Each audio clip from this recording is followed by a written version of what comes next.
ओम नमः सिद्धेभ्यः। जीवमजीवम तौवम जिणवरवसहेण जेणनिदिष्ठं देविन्दविन्दवन्दं वन्दे तं सौवदा शिरसा। बोले श्री खजराट हरहनाथ भगवान की जय। आचार्य श्री नेमिचंद्र सिद्धांती देव की जय। हम सभी बड़े सौभाग्यशाली हैं जो हमें आचार्य नेमिचंद्र जी सिद्धांती देव के द्वारा विरचित महान ग्रंथ द्रव्य संग्रह के अध्ययन का अवसर मिल रहा है। यह ग्रंथ गाथाओं की दृष्टि से छोटा है, लेकिन अर्थ की दृष्टि से बहुत गंभीर है। ये भी कह सकते हैं कि एक एक गाथा सूत्र के समान है, जिसमें अनंत अर्थ गर्भित है। अभी तक 11 गाथाएं पूर्ण हो चुकी हैं। आज हम गाथा क्रमांक 12 प्रारंभ कर रहे हैं। संसारी जीव कितने प्रकार का होता है, इसका वर्णन चल रहा है। आज की इस गाथा में 14 प्रकार के जीव समास का बहुत अच्छे से विश्लेषण किया जाएगा। इन 14 प्रकार के जीव समास में प्राण कितने होते हैं, पर्याप्तियां कितनी होती हैं, पर्याप्त अवस्था में कितने प्राण होते हैं, अपर्याप्त अवस्था में कितने प्राण होते हैं, यह सब आज के इस वीडियो में आपको समझने को मिलेगा। चलिए प्रारंभ करते हैं। गाथा क्रमांक 12। समणा अमणा णेया णेया पंचिंदीय पंचिंदीय णिम्मणा णिम्मणा आधा मा पूरा मा णिम्मणा परे सव्वे आधा वा पूरा वा सव्वे बादर बादर सुहमे हिंदी। ये पूरा एक समासित पद है। बादर सुहमे हिंदी। सव्वे सव्वे पज्जत आधा जा पूरा जा आधा ता पूरा ता पज्जत इदरा इदरा इय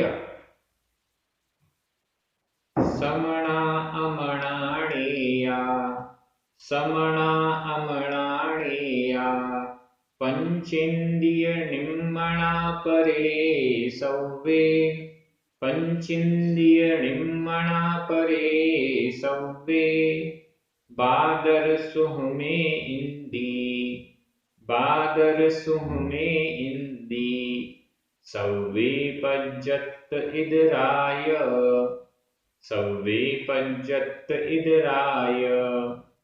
समणा अमणा णेया पंचेन्द्रिय पंचेन्द्रिय पंचेंद्रिय जीव। पंचेन्द्रिय इसका संधि विच्छेद कर लीजिए। पंच च में छोटा अ, इंद्रिय ई, आ और ई मिलकर अ का लोप हो गया और ई रह गया, तो पंच इंद्रिय पंचेन्द्रिय। पंच पांच, इंद्रिय इंद्रियां, पंचेंद्रिय जीव। 5 इंद्रियां जिसके पास होती हैं वह पंचेंद्रिय जीव। 5 इंद्रियां स्पर्शन रसना घ्राण चक्षु और कर्ण। ये 5 इंद्रियां जिसके पास होती हैं वह पंचेंद्रिय जीव णेया जानना चाहिए। णेया जानना चाहिए, यह विधि कृदंत का प्रयोग है। पंचेंद्रिय जीव 2 प्रकार का होता है, मन से सहित और मन से रहित। ऐसा णेया जानना चाहिए। अर्थ क्या बन रहा है?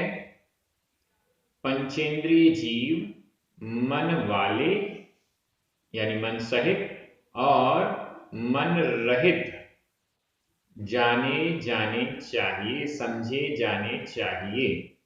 पंचेंद्रिय जीव दो प्रकार के समझे जाने चाहिए, मन सहित और मन रहित। मन सहित को सैनी कहते हैं और मन रहित को असैनी कहते हैं।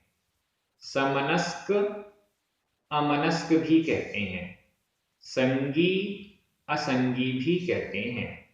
सैनी, समनस्क, संगी जो मन से सहित हैं, असैनी, अमनस्क, असंगी जो मन से रहित हैं। अब इस सैनी और असैनी की परिभाषा भी समझ लीजिए। जिसमें मन पाया जाता है उसे सैनी कहते हैं, जिसमें मन नहीं पाया जाता है उसे असैनी कहते हैं। एक परिभाषा और है, जो शिक्षा और उपदेश को ग्रहण करता है वह सैनी है। मन का क्या काम है? मन सोच विचार करता है। इंद्रियों के द्वारा जिसको ग्रहण किया उसके बारे में सोच विचार करता है। दूसरा मुख्य काम जो है वह है शिक्षा और उपदेश को ग्रहण करना। जिसमें शिक्षा और उपदेश को ग्रहण करने की योग्यता है वह सैनी है। पंचेंद्रिय जीव दो प्रकार के हैं, सैनी और असैनी। तिर्यंचों में मेनली असैनी और सैनी ये दो भेद होते हैं। मनुष्य, देव और नारकी जीव तो सैनी मन वाले ही होते हैं। अब तिर्यंचों में हमें पहचानना है कि कौन मन सहित है और कौन मन रहित है। तो हम आसानी से पहचान सकते हैं। जिसको कुछ भी सिखाया जा सकता है, जिसको कुछ भी समझाया जा सकता है। कई ऐसे पशु पक्षी होते हैं जिनको हम कुछ सिखाते हैं तो वे सीख जाते हैं, वैसा करने लगते हैं, या हम कुछ बोलते हैं तो वो समझते हैं।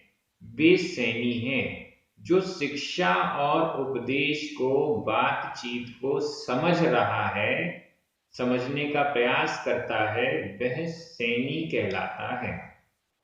जैसे सर्कस में कुछ ऐसे जानवर होते हैं जिन्हें ट्रेंड कर दिया जाता है और वो अलग अलग प्रकार के करतब दिखाते हैं, वे सैनी हैं।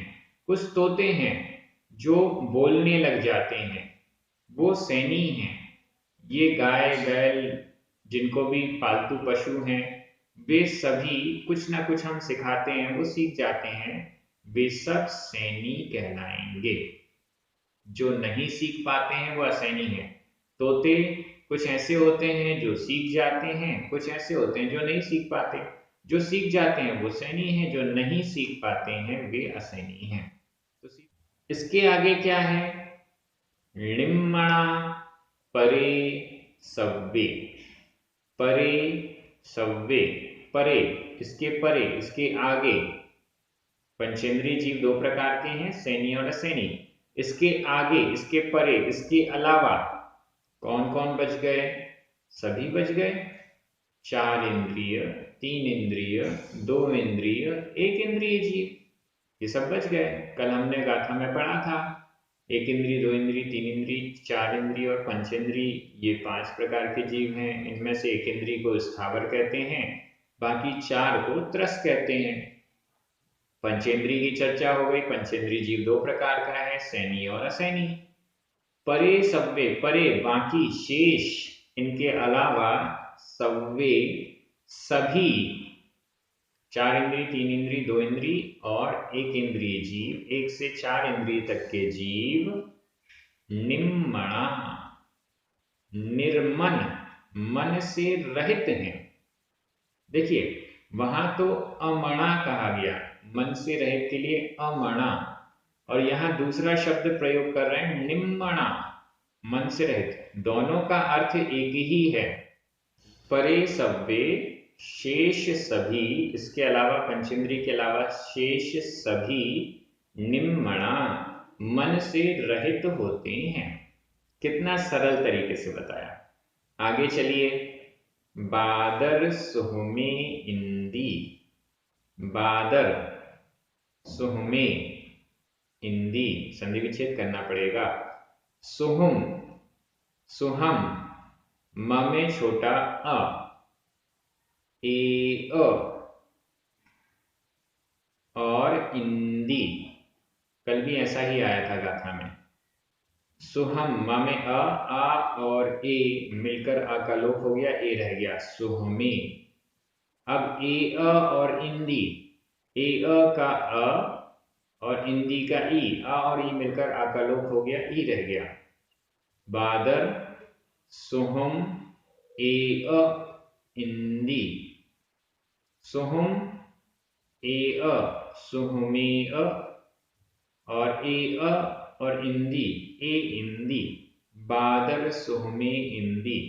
ए यानी एक, इंदी इंद्रिय, एक इंद्रिय।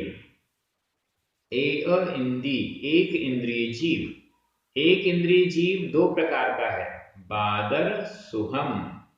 बादर और सुहम यानी सूक्ष्म। बादर और सूक्ष्म के भेद से एक इंद्रिय जीव दो प्रकार का है। या जानना चाहिए, ये हम यहां भी लगा लें। एक इंद्रिय कितने प्रकार का है? दो प्रकार का, बादर और सूक्ष्म। एक इंद्रिय किसे कहते हैं? जिसके पास मात्र एक ही इंद्रिय होती है, स्पर्शन इंद्रिय, इसके अलावा कोई दूसरी इंद्रिय नहीं होती। रसना, चक्षु, घ्राण, कर्ण, ये इंद्रियां नहीं होती हैं, वह एक इंद्रिय जीव है। वनस्पति कायक आदि, पृथ्वी कायक, जल कायक, अग्नि कायक, वायु कायक और वनस्पति कायक, कल हमने पढ़ा था। यह एक इंद्रिय जीव दो प्रकार का है, बादर और सूक्ष्म। पृथ्वी कायक भी दो प्रकार का, जल कायक, अग्नि कायक, वायु कायक, वनस्पति कायक, सभी दो दो प्रकार के होते हैं, बादर और सूक्ष्म। इनकी परिभाषा भी समझ लें। बादर, बादर को हम स्थूल भी कह सकते हैं। बादर वे कहलाएंगे ऐसे जीव जो स्वयं रुकते हैं और दूसरे को रोकते हैं, स्वयं टकराते हैं, बाधित होते हैं और दूसरे को बाधा भी पहुंचाते हैं, वे बादर जीव कहलाते हैं। एक इंद्रिय जीवों में ही ये दो भेद हैं, बादर और सूक्ष्म के। दो इंद्रिय आदि पंचेंद्रिय तक सभी जीव बादर होते हैं, उनमें कोई भी जीव सूक्ष्म नहीं होता। दो इंद्रिय जीव कहीं जा रहा है तो उसको रुकावट, सामने से रुकावट भी हो सकती है, वो दूसरे के लिए रुकावट बन भी सकता है। हम जा रहे हैं, दीवार आ गई तो हम दीवार पार नहीं कर सकते, हमको तो रूम से बाहर निकलना है तो दरवाजे से निकलना पड़ेगा। हम जहां पर खड़े हैं, दूसरा व्यक्ति हमसे उसी जगह से नहीं निकल सकता, वो हमसे टकरा जाएगा, तो हम बादर हैं। बादर जीव वे कहलाते हैं जिनका शरीर स्थूल होता है, जो रुकावट उत्पन्न करते हैं। बादर नाम कर्म के उदय से जिनका शरीर इतना स्थूल है कि वे स्वयं भी अन्य पदार्थों से, पुद्गल से या अन्य बादर जीवों से टकरा भी जाते हैं, उनसे रुक जाते हैं, रुकावट पैदा करते हैं, वे बादर जीव हैं, बाधित होते हैं। और जो बाधित नहीं होते, रुकते नहीं हैं, जिनका शरीर सूक्ष्म नामकरण के उदय से बना हुआ है, सूक्ष्म है, दीवाल भी उनको नहीं रोक पाती, कोई व्यक्ति, पुद्गल, कुछ भी उन्हें रोक नहीं सकता है, वो उसके आर पार हो जाते हैं, वह सूक्ष्म एक इंद्रिय जीव कहलाते हैं। सूक्ष्म एक इंद्रिय जीव, जैसे एक उदाहरण देता हूं समझने के लिए।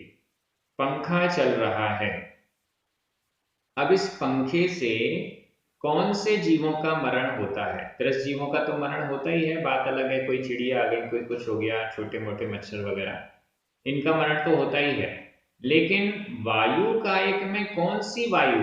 वायु कायक दो प्रकार का, बादर वायु कायक और सूक्ष्म वायु कायक। सूक्ष्म वायु कायक तो पंखे के जो पंख हैं उससे टकराते ही नहीं है, वो तो आर पार हो जाते हैं। लेकिन बादर वायु का एक जीव उस पंखे से टकराते हैं और मरण को प्राप्त होते हैं। हमारे द्वारा बादर जीवों की ही हिंसा की जा सकती है, की जाती है, ऐसा समझना चाहिए। सूक्ष्म एक इंद्रिय जीव पांचों पृथ्वी का एक आदि सूक्ष्म पांचों एकेंद्रीय जीव पूरे 3 लोक में ठसाठस भरे हुए हैं। ऐसा कोई भी पिन पॉइंट, कोई भी प्रदेश नहीं है जहां पर ये सूक्ष्म पांचों एकेंद्रीय जीव ना हो। बादर जीव किसी ना किसी के सहारे से रहते हैं, ये भी अंतर है बादर और सूक्ष्म में। बादर जीव किसी न किसी के सहारे से ही रहते हैं। सूक्ष्म जीव को किसी सहारे की आवश्यकता नहीं है, किसी आधार की आवश्यकता नहीं है, क्योंकि शरीर सूक्ष्म है, कहीं से कहीं भी आता जाता रहता है। लेकिन बादर जीव को कोई सहारा चाहिए, कोई आधार चाहिए। हम बैठे हैं, हम तखत पर बैठे हुए हैं, तो हमें यह आधार चाहिए। हवा में तो हम नहीं रह सकते या इधर उधर आर पार नहीं हो सकते।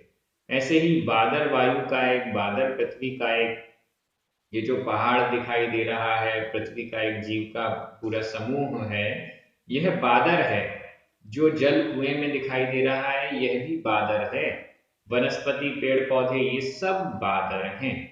सूक्ष्म तो दिखाई ही नहीं देते, इंद्रियों से ग्रहण नहीं किए जा सकते हैं, ऐसा समझना चाहिए। बादर और सूक्ष्म में भी काफी अंतर आपको पता चल गया है। तो एक इंद्रिय जीव 2 प्रकार का है, बादर और सूक्ष्म। अब अपने पास टोटल कितने भेद हो गए?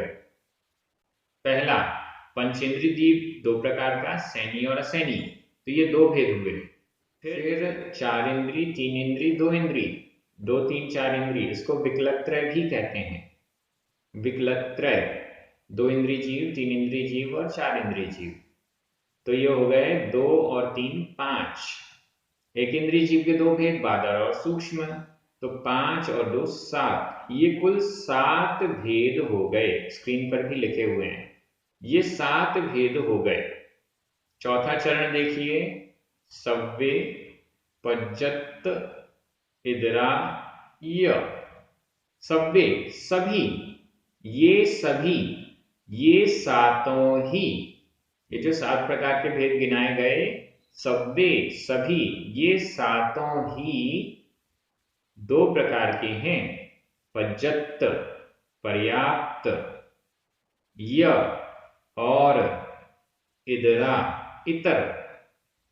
इतर का अर्थ होता है इससे विपरीत, पर्याप्त का उल्टा, अपर्याप्त।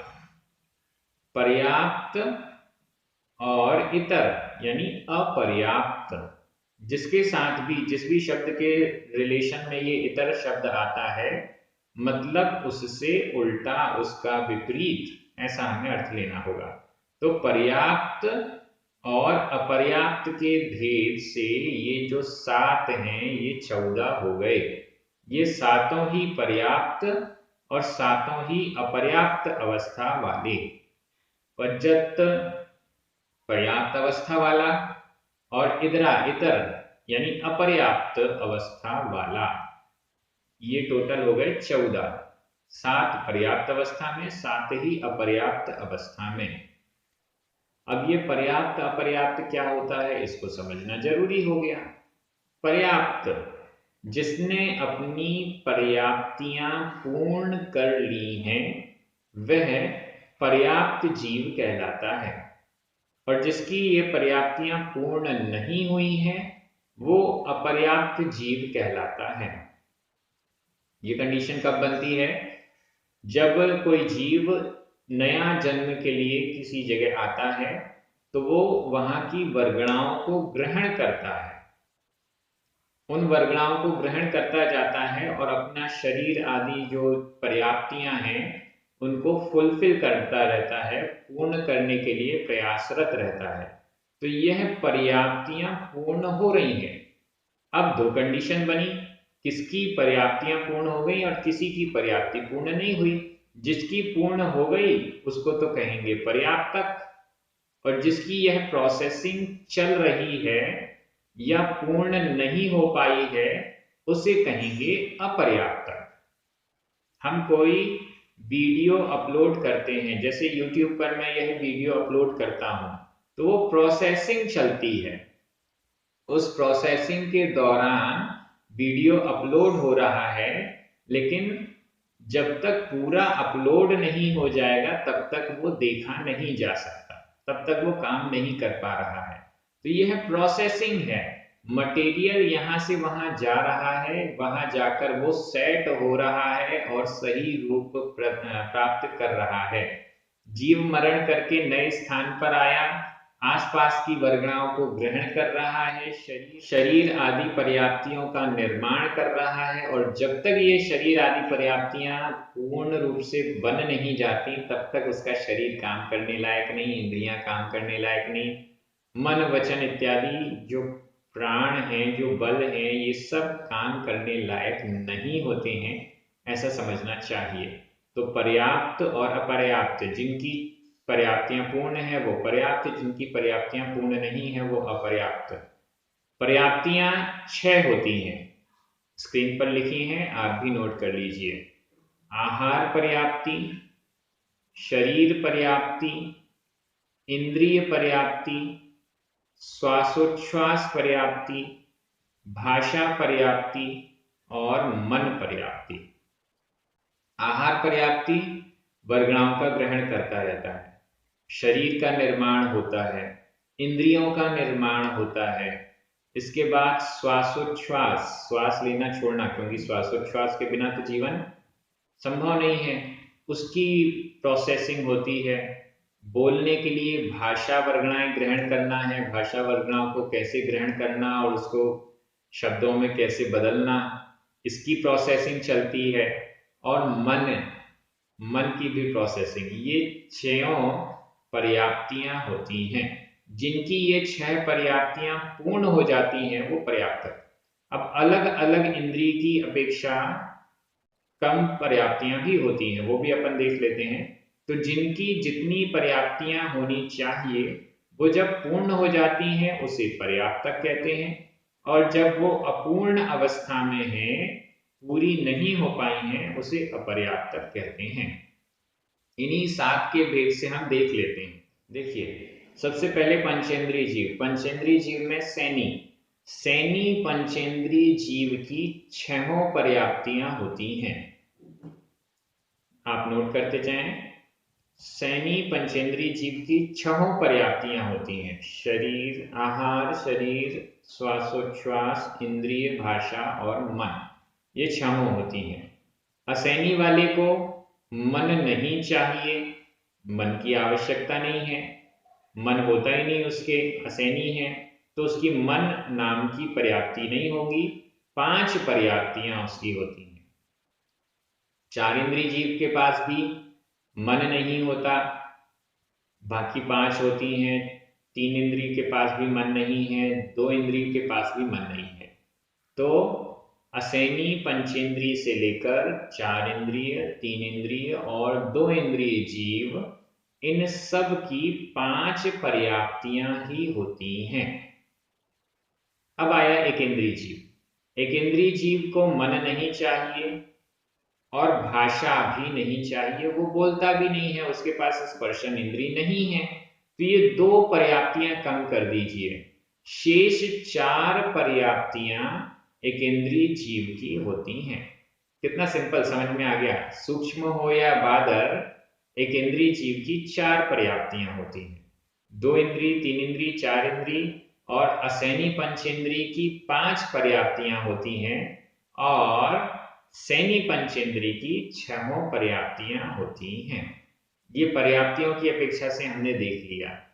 अब प्राण की अपेक्षा से और देख लेते हैं, क्योंकि इसके पहले 10 प्राणों से जो जीता है, जीता था, जीवेगा, वो जीव कहलाता है, ऐसी परिभाषा हमने पढ़ी थी।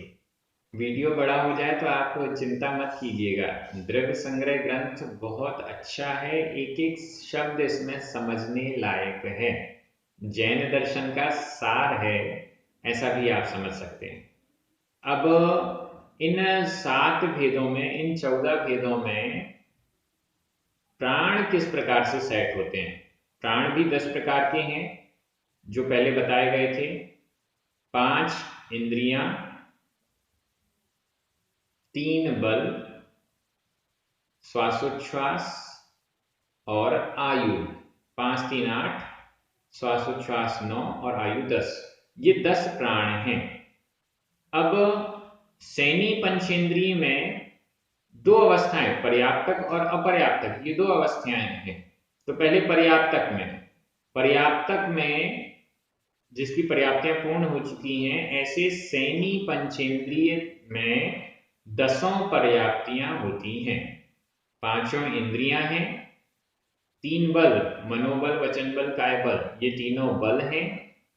श्वासोच्छ्वास तो है ही, आयु तो होती ही है। आयु सभी जीवों में होती ही है। श्वासोच्छ्वास भी पर्याप्त अवस्था में सभी जीवों के होता ही है। बल में काय बल यानी शरीर सभी जीवों के होता ही है, पर्याप्त अवस्था में भी अपर्याप्त में भी होता है। और इंद्रियां, स्पर्शन इंद्री पहली वाली तो सभी के होती है, बाकी फिर 2 इंद्री 3 इंद्री में अपने हिसाब से लग जाता है। तो सैनी पंचेंद्री में 10 प्राण होते हैं। डायरी में चार्ट बना लीजिएगा। असैनी पंचेंद्री में मन नहीं होता है, तो मनोबल को कम कर लीजिए, बचे 9 प्राण होते हैं। सरल है, आपको समझ में आ रहा होगा। नहीं आ रहा है तो दोबारा तीसरी बार चौथी बार वीडियो को देखिए और समझने का प्रयास कीजिए। डायरी में नोट जरूर करें। असैनी पंचेंद्रिय में मन नहीं है तो उसके मनोबल नहीं है, 9 प्राण हुए। 4 इंद्रिय जीव पर आइए, तो मन तो अब है ही नहीं नीचे सबका, तो ये तो एक कट हो ही गया। इसके अलावा एक इंद्रिय, 5वें नंबर की इंद्रिय कर्ण इंद्रिय भी नहीं है, तो ये 2 कट हो गए, तो 8 प्राण बचे। 4 इंद्रिय जीव के 8 प्राण होते हैं। और नीचे आ जाइए, 3 इंद्रिय जीव में अब 2 इंद्रियां कम हो गई और मन भी कम, मनोबल भी कम हो गया, तो उसके 3 कम हो गए, यानी 7 प्राण बचे। 2 इंद्रिय जीव पर 1 इंद्रिय को और कम कर दीजिए, तो 6 प्राण बचे। अब 1 इंद्रिय जीव के पास आइए। 1 इंद्रिय जीव के पास मन भी नहीं है, वचन भी नहीं है, तो मनोबल और वचन बल ये 2 कट हो गए, और इंद्रियों में 5 इंद्रियों में से 4 इंद्रियां कट हो गई, केवल एक स्पर्शन इंद्रिय बची, तो 4 और 2 6 प्राण कट हो गए, केवल 4 प्राण बचे। कौन कौन से?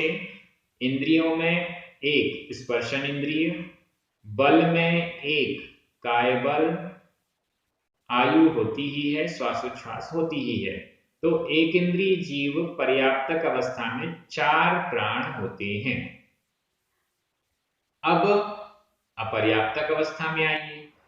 अपर्याप्तक अवस्था में श्वासोच्छ्वास नहीं होती। अपर्याप्तक अवस्था में सभी जीवों में श्वासोच्छ्वास नहीं होती, मनोबल नहीं होता, वचन बल नहीं होता। जब तक पर्याप्तियां पूर्ण नहीं होती तब तक मन काम नहीं कर सकता, जब तक पर्याप्तियां पूर्ण नहीं होती तब तक वचन बल बोला नहीं जा सकता है, इस और श्वासोच्छ्वास भी नहीं ली जा सकती है।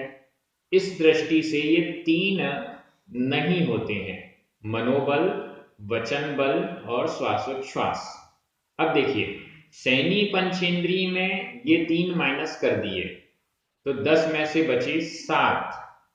अपर्याप्त अवस्था में सैनी पंचेंद्रिय में 7 प्राण होते हैं। असैनी में आइए, ये 3 कम कर दीजिए, तो वहां भी असैनी पंचेंद्रिय अपर्याप्त अवस्था में भी 7 प्राण होते हैं। अब इसके बाद 4 इंद्रिय, 3 इंद्रिय इत्यादि, इन सब में एक एक इंद्रिय को कम करते जाना है। 4 इंद्रिय में कर्ण इंद्रिय कम हो गई और ये 3 कम हो गए, तो बचे 6। 3 इंद्रिय में एक इंद्रिय और कम हो गई, घ्राण इंद्रिय कम हो गई, कर्ण इंद्रिय कम है और बाकी ये 3 कम है, तो बचे 5। 2 इंद्रिय में एक और इंद्रिय को कम कर दीजिए, मात्र स्पर्शन और रसना, ये 2 इंद्रिय बची, शेष 3 इंद्रियां कम हो गई, और श्वासोच्छ्वास, मनोबल और वचन बल ये तो है ही नहीं, तो अब 2 इंद्रिय में कितने बचे? 4 प्राण। एक इंद्रिय में आ जाइए। एक इंद्रिय में रसना इंद्री और कम हो गई दूसरे नंबर वाली। तो अब बचे 3, केवल 3 प्राण होते हैं अपर्याप्त अवस्था में एक इंद्रिय के। कौन कौन से? एक तो स्पर्शन इंद्रिय, दूसरा काय बल और तीसरा आयु। ये 3 प्राण होते हैं। तो ये पूरा आपको क्लियर हो गया। इसका एक चार्ट आप बना सकते हैं, मैंने जो बनाया उसकी फोटो में डाल दे रहा हूँ। अच्छी नहीं लगेगी, हैंडराइटिंग से है, लेकिन ऐसा चार्ट आप बना सकते हैं, आपको डायरी में बना लेना चाहिए। इस प्रकार से आज की ये पूरी गाथा तो एकदम क्लियर हो गई है। गाथा का अन्वय देख लीजिए, बड़ा सरल है। पंचिंदीय समणा अमणा णेया। णेया शब्द को हम लास्ट में भी लगा सकते हैं, जानना चाहिए इस अर्थ में। परे सव्वे णिम्मणा ए इंदी बादर सुहम। वैसे बादर सुहम ए इंदी ये पूरा एक समासित पद है, तो पूरा ऐसे का ऐसा ही रखना पड़ेगा। सव्वे पज्जत य इदरा णेया। मैं हिंदी अर्थ कर रहा हूं, आपकी नजर प्राकृत शब्दों पर जानी चाहिए। पंचेंद्रिय, मन सहित और मन रहित शेष सभी निर्मन, एक इंद्रिय, बादर और सूक्ष्म, ये सभी, ये सातों पर्याप्त और अपर्याप्त समझे जाने चाहिए। विभक्तियां भी बड़ी सरल हैं। सभी जगह प्रथमा विभक्ति का बहुवचन है। बस एक जगह बादर सोमे इंदी, इसमें प्रथमा विभक्ति का एक वचन है, बाकी सब जगह प्रथमा विभक्ति का बहुवचन है। समणा, अमणा, णेया, णिम्मणा, पंचिंदीय ये मूल शब्द है, लेकिन इसमें भी प्रथमा का बहुवचन है। परे, सव्वे, सव्वे 2 बार है। पज्जत, इदरा, इन सब में, पज्जत भी मूल शब्द है, इसमें भी प्रथमा का बहुवचन है। इन सब में प्रथमा विभक्ति का बहुवचन है। यह अव्यय है, इसमें कोई विभक्ति नहीं होती। णेया, यह विधि कृदंत का प्रयोग है। इस प्रकार से अर्थ, व्याख्या और आज तो चार्ट भी बता दिए, पर्याप्तियां, प्राण किसमें कितनी होती हैं। इस प्रकार से जीव समास का बहुत अच्छा वर्णन हुआ है। इस वीडियो को आप सेव करके रखिएगा और बाकी अपने मित्रों को भी, अन्य श्रावकों को भी सुनने और समझने का समय दीजिएगा, पुरुषार्थ कीजिएगा, शेयर कीजिएगा। आप सभी बहुत अच्छे से अध्ययन कर रहे हैं, सभी को बहुत बहुत धन्यवाद। पुण्यार्जकों को विशेष धन्यवाद। सभी को जय जिनेन्द्र। जिनवाणी माता की।